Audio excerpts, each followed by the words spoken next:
A long time ago, in a galaxy far, far away,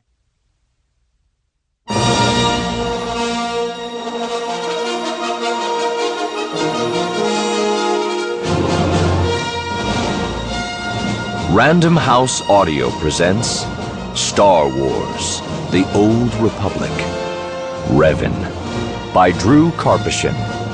Read for you by Marc Thompson.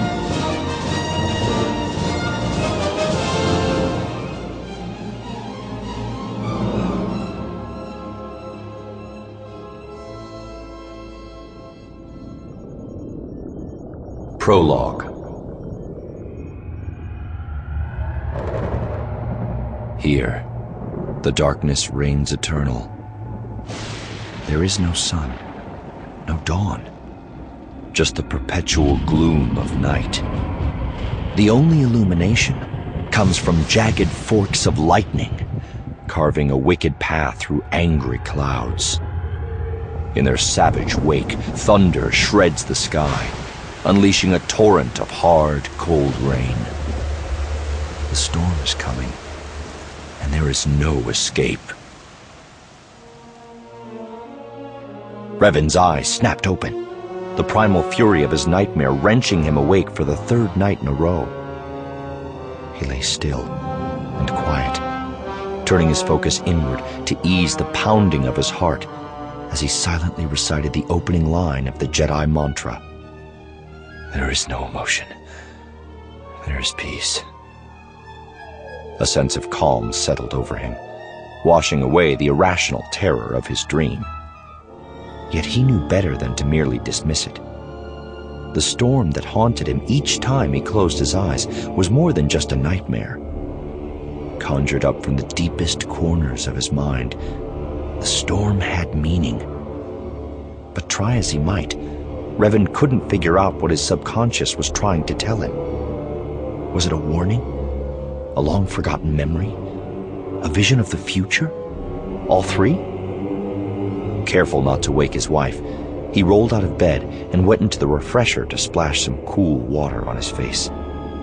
Catching a glimpse of himself in the mirror, he stopped to study his reflection.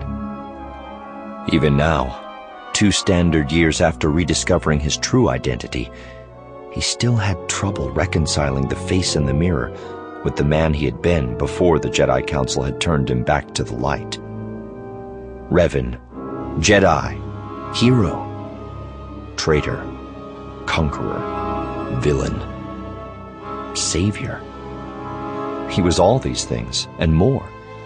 He was a living legend, the embodiment of myth and folklore, a figure that transcended history. Yet all he saw staring back at him was an ordinary man who hadn't slept in 3 nights. Fatigue was taking its toll. His angular features had become thin and drawn. His pale skin accentuated the dark circles under eyes that stared back at him from deep hollows. Bracing a hand on either side of the sink, he slumped his head and let out a long, low sigh, his black shoulder-length hair falling forward to cover his face like a dark curtain. After several seconds, he stood up straight, using the fingers of both hands to sweep his hair back into place. Moving quietly, he made his way from the refresher and across the small living room of his apartment. He proceeded out onto the balcony, where he stopped and stared out across Coruscant's endless cityscape. Traffic in the galactic capital never stopped, and he found the constant buzz and blur of shuttles speeding by soothing. He leaned out over the railing of the balcony as far as he could, his eyes unable to pierce the darkness to make out the planet's surface hundreds of stories below. "Don't jump. I don't want to have to clean up the mess." He turned his head at the sound of Bastila's voice behind him. She stood at the threshold of the balcony door, the bedsheet draped around her shoulders to ward off the night's chill. Her long brown hair, normally pulled back up from her forehead into a bun on top and a short ponytail below, hung loose and sleep-tousled. Her face was only partially illuminated by the glow of the city below, yet he could see her lips pressed into a wry smile. Despite her joking words, he could see real concern etched on her features. "Sorry," he said, stepping away from the rail and turning toward her. "Didn't mean to wake you. Just needed to clear my head." "Maybe you should speak to the Jedi Council," Bastila suggested. "They might be able to help." "You want me to ask the Council for help?" he echoed. "You must have had too much of the Corellian wine at dinner." "They owe you," Bastila insisted. "If it weren't for you, Darth Malak would have destroyed the Republic, eliminated the Council, and all but wiped out the Jedi. They owe you everything." Revan didn't answer right away. What she said was true. He had stopped Darth Malak and destroyed the Starforge. But it wasn't that simple. Malak had been Revan's apprentice.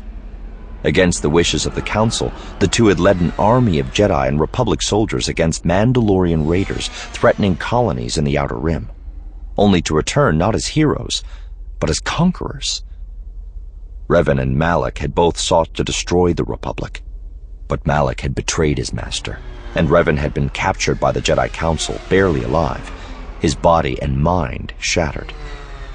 The Council had saved his life, but they had also stripped his memories and rebuilt him as a weapon that could be unleashed against Darth Malak and his followers. "The Council doesn't owe me anything," Revan whispered. "All the good I've done can't balance out the evil that came before." Bastila brought her hand up and put it gently but firmly over Revan's lips. "Don't talk like that. They can't blame you for what happened. Not anymore. You're not the same man you were. The Revan I know is a hero, a champion of the light. You redeemed me after Malak turned me to the dark side." Revan reached up and wrapped his fingers around the delicate hand resting on his lips, then softly pulled it down. "Like you and the Council redeemed me." Bastila turned away, and Revan instantly regretted his words. He knew she was ashamed of her involvement in his capture and her role in erasing his memory. "What we did was wrong.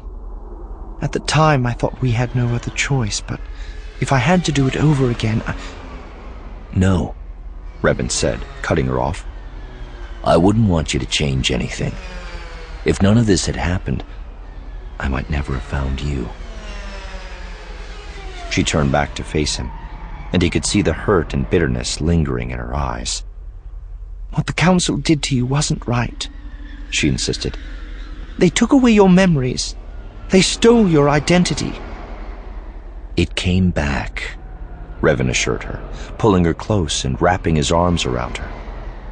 "You have to let go of your anger." She didn't fight his embrace, though she stood rigid at first. Then he felt the tension melting away from her body as she lowered her head onto his shoulder. "There is no emotion. There is peace," she whispered, reciting aloud the same words Revan had sought solace in only a few minutes earlier. They stood there in silence, holding each other until Revan felt her shiver. "It's cold out here," he said. "We should go back inside." 20 minutes later, Bastila was fast asleep, but Revan lay on the bed with his eyes open, staring at the ceiling. He was thinking about what Bastila had said about the Council taking his identity. As his mind had healed, many of his memories had returned, along with his sense of self. But he knew parts were still missing, possibly gone forever. As a Jedi, he knew the importance of letting go of bitterness and anger. But that didn't mean he couldn't still wonder about what he had lost. Something had happened to him and Malak beyond the Outer Rim. They had gone to defeat the Mandalorians, but they had returned as disciples of the dark side. The official story was they had been corrupted by the ancient power of the Starforge. But Revan suspected there was more to it, and he knew it had something to do with his nightmares. A terrible world of thunder and lightning, shrouded in perpetual night. He and Malak had found something. He couldn't remember what it was or where it was, but he feared. Sample complete. Ready to continue?